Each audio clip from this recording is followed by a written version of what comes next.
Hello and welcome to lesson 2-2, dividing integers. Today we're going to look at finding quotients of integers. Remember, a quotient really means division.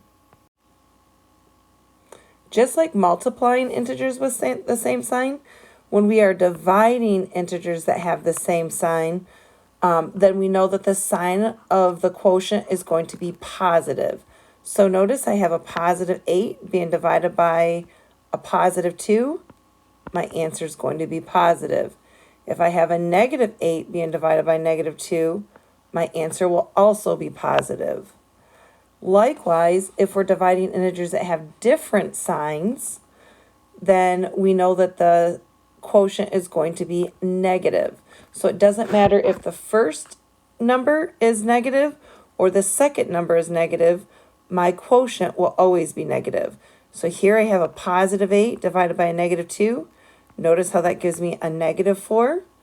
Likewise, if I have a negative 8 being divided by a positive 2, my quotient will also be negative.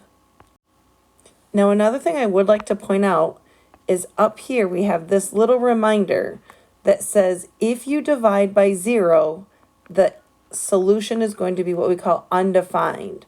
So you cannot divide by 0. So let's take a look at example 1. For example 1, it says find a negative 18 divided by a negative 6. So because I've got a negative number being divided by a negative number, I know that my answer has to be positive. So here, if I take 18 and I divide it by 6, my answer is going to be 3, and the answer is going to be a positive 3 because a negative divided by a negative is a positive. Please pause the video and try the following 3 on your own and then to come back and double check.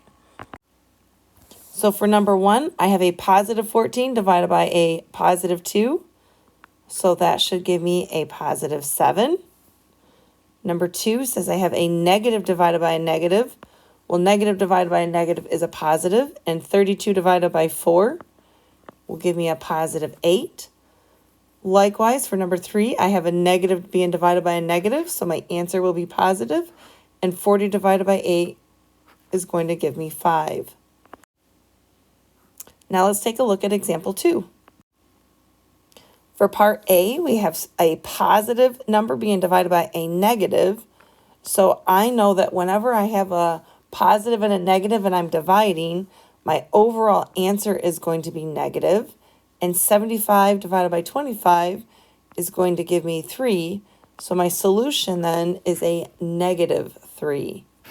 Likewise, for part B, I have a negative being divided by a positive, so that tells me my answer is going to be negative, and 54 divided by 6 is going to give me 9, so my answer then will be a negative 9.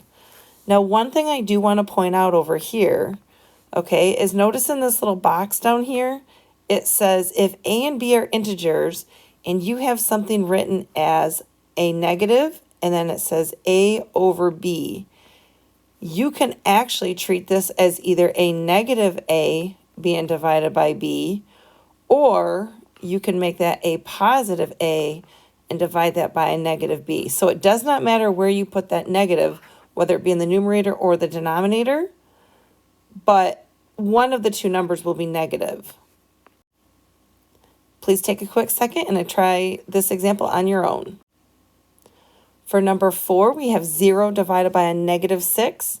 In this case, I have 0, which is neither positive or negative, being divided by a negative number.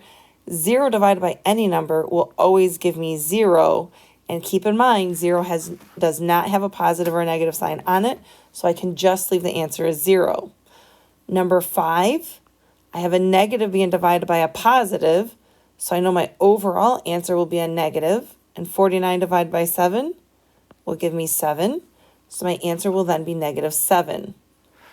For number 6, I have a positive being divided by a negative, which will give me a negative answer, and 21 divided by 3 is 7, so my answer is a negative 7. Now let's take a look at example 3. For example 3, it says find the value of each expression, and we're told that x equals 8 and y equals a negative 4. So for part A, I'm going to substitute a positive 8 in for x. So I really end up with 8 divided by, and it's telling me that y is a negative 4. So in my denominator, I have 2 times a negative 4. So when I simplify this, my numerator stays the same at 8. 2 times a negative 4 is going to give me a negative 8. And now when I simplify from top to bottom, I have a positive being divided by a negative. So my answer will be negative. And 8 divided by 8 is 1. So my solution then will be a negative 1. For part B, my x and y values are going to be the same as for part A. But in part B, I have a negative x squared plus 12 divided by y. So I'm going to go ahead and plug everything in. So I'm going to plug in a positive 8 in for x. So this gives me a negative 8 squared plus 12. And then I'm going to divide that by a negative 4. So remember, you do have to follow order of operations. Okay, in order of operations, here I have to deal with my exponent first. So 8 squared is really 64 because that's 8 times 8. And then I apply my negative to that. Then I'm going to be adding 12 divided by a negative 4. So order of operations tells me that division comes before addition. So that means I have to do this step first. So 12 divided by a negative 4 is actually going to give me a negative 3, and I'm going to be adding that to a negative 64. Now I can tell here I'm adding a negative to another negative number.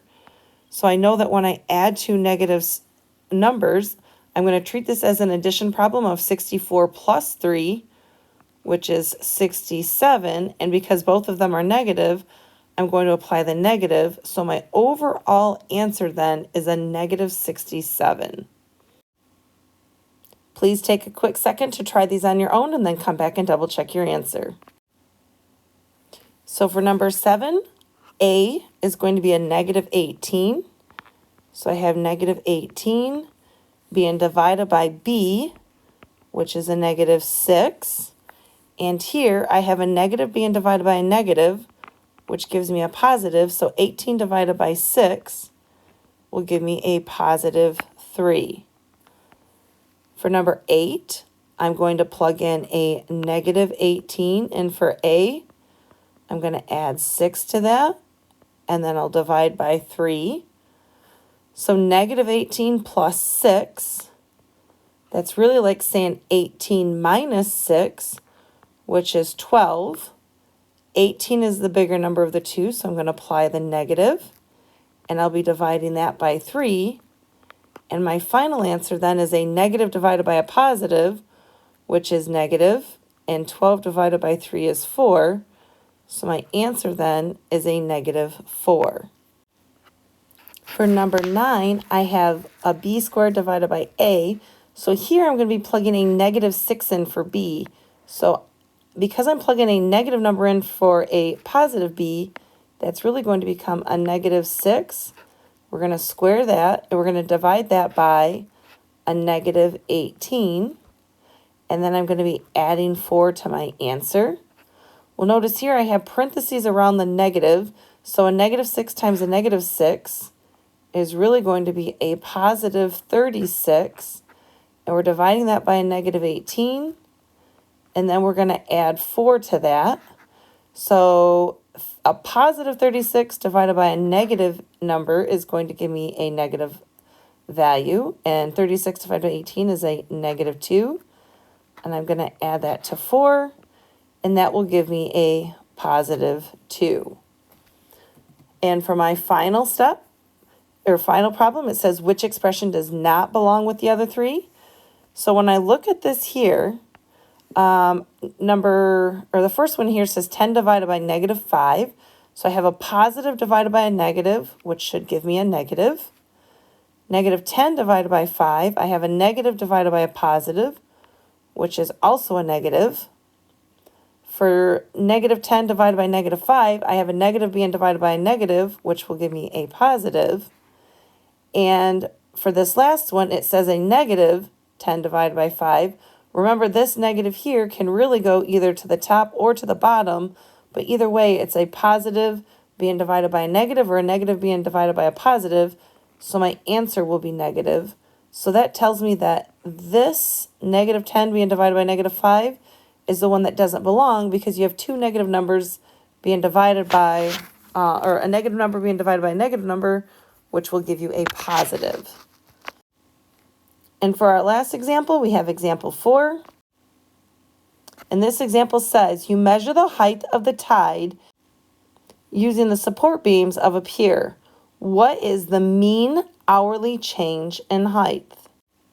So to find the mean hourly change in height, what we really have to do is we have to find the change in height of the tide and divide that by the by the time elapsed.